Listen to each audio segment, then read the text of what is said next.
being a pure energy, right, puts itself into a physical body. It's just like, that's why in Italian you call the spiritual self the soul.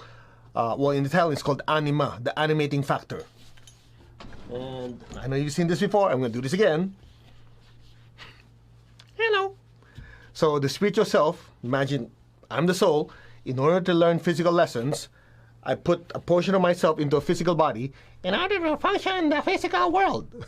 Okay? So the anima, the animating factor, animates the body, learns lessons. And once the lessons are learned, it's time to leave the body. That's what you call liberation. Make sense? So the spiritual self, or the soul, is the mover of the body, thinker of the thoughts, feeler of the feelings. Now, the question is, what's it got to do with your eyes?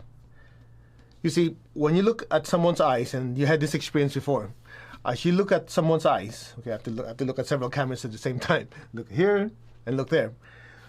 When you look at someone's eyes, there's a difference between looking at the eyes, and here's the secret, looking through the eyes.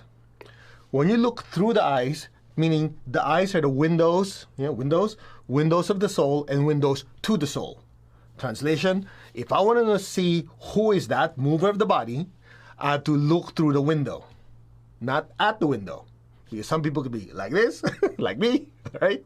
Some people could be like this, or whatever. So you have to look through the eyes. And as you look through the eyes, some of you will notice, that's weird. When I look through the eyes, I get a different feeling.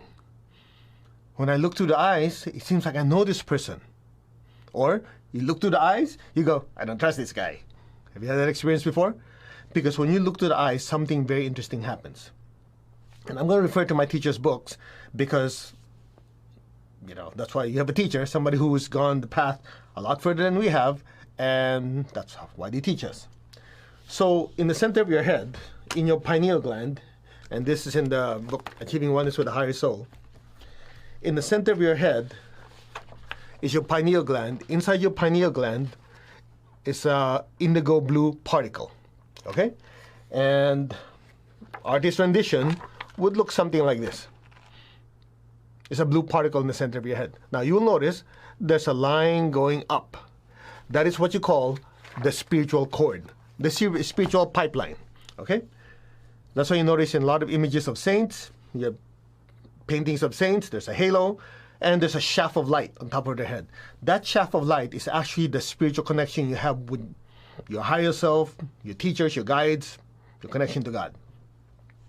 By the way, extra information for you. I know some of you who are watching, listening, have experienced what's called near-death experiences, right? Something happened, you were in an accident, or you went to an operation, and, you saw the tunnel. You always hear this story. Oh, they saw a tunnel. So if they're Christian, they see the Lord Jesus on the other side of the tunnel. If they're Buddhist, they see Buddha Kuan Yin or Buddha Sakyamuni on the other side, and so on and so on. If they're atheists, they see their dead relatives. The question is, what is this tunnel? I just showed you. That shaft on top of your head is the tunnel that someone who has so-called near-death experiences have seen.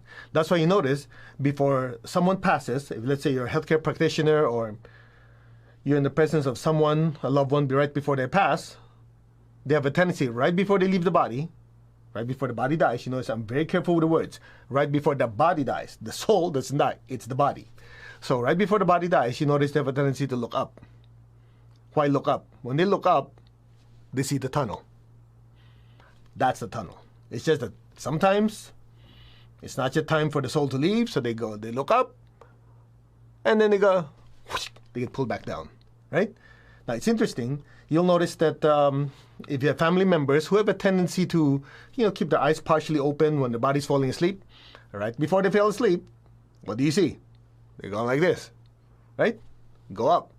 Because at night, when your body sleeps, the part of you, the spiritual self, the soul, goes traveling in the energy world. That's why I always say, no need to take an astral projection class. You do it every night for free. It's called dreaming. Then, some of you send that in the comments.